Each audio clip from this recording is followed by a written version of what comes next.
Chapter 1060 of One Piece starts off with Luffy finding out that Sabo allegedly killed Cobra, Vivi's dad, King of Alabasta.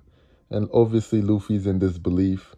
Robin is also in disbelief. She spent time with the Revolutionary Army. She know how they operate. So she's also like, yeah, I don't really sound like Sabo. And she's emphasizing the fact that the revolutionaries don't really have beef with the kings. Who they really have beef with is the world nobles, the Gorosei, the world government. That's who they really coming after. So they both are like, nah, Sabo ain't do this. The crew shows they worry for Vivi because she's also missing. So you see Sanji paranoid, worrying about Vivi. You know Sanji already. Nami worrying about Vivi, how she's feeling, how she's taking her dad's death. Even Luffy going a little crazy. He just want to go straight to Alabasta. Zoro with the big vice captain energy is like, no, we not going to Alabasta. And Luffy's like, fine, let's go to Marijoa. And Zoro like, we not going to Marijoa. Luffy's just like, yo, bro, you killing the vibe right now. Let us worry. Let us vent for Vivi. Zoro's like, yo, you could do that, but chill out with all this big actions you trying to do. Just cool it. Cool it. You had faith in Ace until he needed help 100%, which didn't turn out too good, but Zoro's logic. You had faith in Ace, now have faith in Vivi. She's just as strong as a person, as a leader. Zoro is having faith that Vivi can handle whatever situation she's in. Let's hope it's not combat, because we know if that's the case, then boy just wrong, because she ain't doing nothing if it's combat.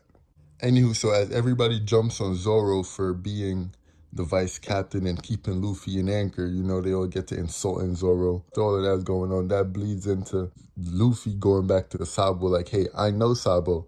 I know what Sabo wanted. He just wanted to be free. He grew up controlled and confined, and he just don't want that for anybody else. Sabo wouldn't go killing anybody. And that just bleeds into him telling the crew his dream for the first time. They've been assailed for like 2 years and some change. And this is actually now he's telling them his true dream, the one he told to Shanks, Sabo, and Ace. He's now telling them, and then we see their reaction to it. They all have different reactions. Zoro's is like puzzled. Nami's also puzzled. Brook is laughing. Robin is laughing. Jinbei is like, what the hell did I get myself into? I guess this is my captain now. Sheesh. Chopper is all excited. Nami is like, that's so nice. That sounds just like you. It's just have me thinking, what the hell is this damn dream? And then they also mention for Luffy's dream to even be possible, he has to become the Pirate King. So being Pirate King, which if you pay attention, you should have already known, wasn't necessarily end the goals for Luffy, because this has been looming for a while. Luffy's actual dream, whatever that may be. So now we get a little more exposition on that. For whatever that dream is to happen, Luffy probably have to become Pirate King first. Hence why we're currently on this journey. Now we cut to Flame Emperor Sabo in the kingdom of Lulusia, contacting the Revolutionary Army, trying to clear his name, telling them, yo, I did not kill Cobra. I was framed. And also mentioning who I'm guessing is Imu, because he's mentioning that he saw someone on the throne. The empty throne. He's like, yo, someone's on the throne. But this call is being intercepted by the Gorosei, who's planning to wipe out Lulusia, it seems, because this was one of the first countries that was rebelling against them. And for the people who's wondering what or who or where is Lulusia, this is actually the kingdom or island or country or whatever you want to call it that we saw the Revolutionary Army show up when they was helping the people fight back. That was the kingdom of Lulusia.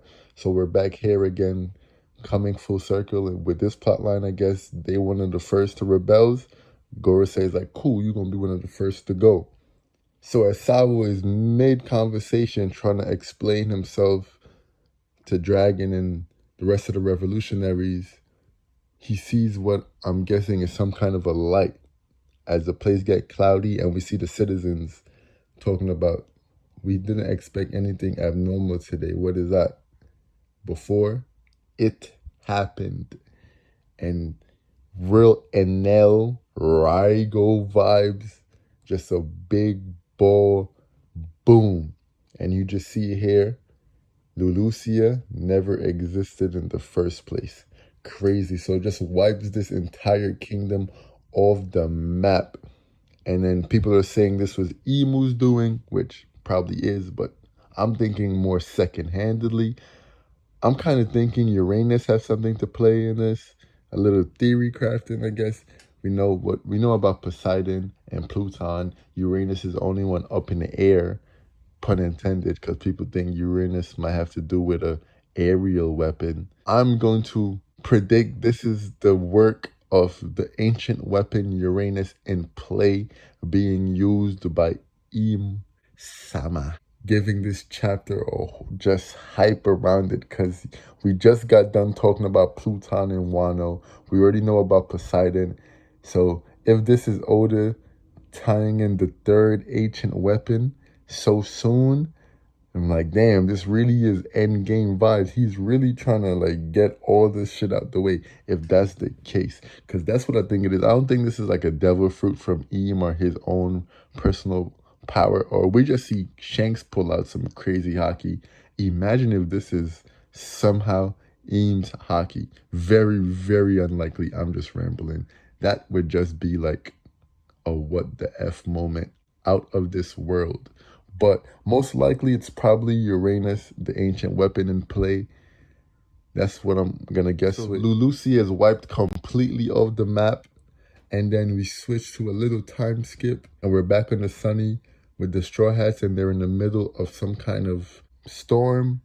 Something pops up out of the water, looks like a big ball of water, and Nami is calling it a warm eggy. It's like warm water, pressure rising somewhere. One Piece, world building. The ocean always does crazy stuff. So they're dealing with this. Zoro's like, hey, I'm going to cut it. Everybody's like, whoa, whoa, whoa. Slow your roll there. Zoro goes ahead, cuts it with his bird dance. And then lo and behold, Jewelry Bonnie with an updated bounty, 320 million, pops out.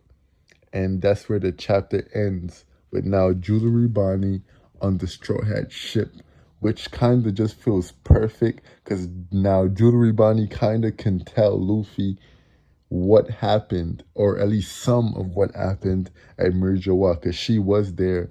I'm guessing this is Oda's way of tying Sabo's plotline into Luffy's current plotline of like Jewelry Bonnie is like, oh, somehow she's probably going to mention she was at Murjawa.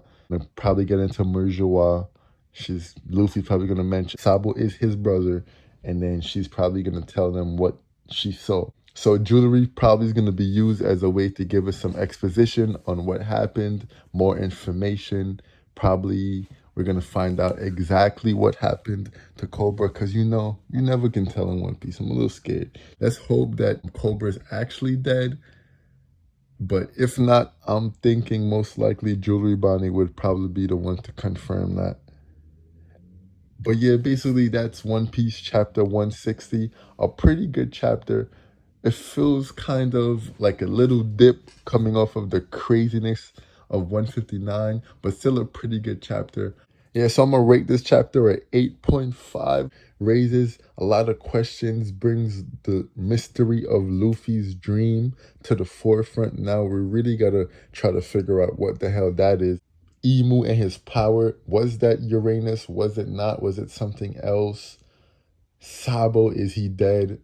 Once again, back to wondering if Sabo is dead or alive. He probably is alive because it kind of looked like he was looking back at the island. I don't think he was exactly on the kingdom, but he was pretty close. So he probably did get caught up in the blast some way, somehow. So I was just wondering. He probably didn't die. I doubt that's the way they're going to kill off a top tier like Sabo. So basically wondering how he got away from the blast. We're looking forward to chapter 161. I'm expecting us to go into more Jewelry Bonnie, what she been up to, exposition about what she saw at Murjawa. So thank you guys for watching. This has been Anime Ream. Like, comment, subscribe. Tell me guys what you think. What do you rate the chapter?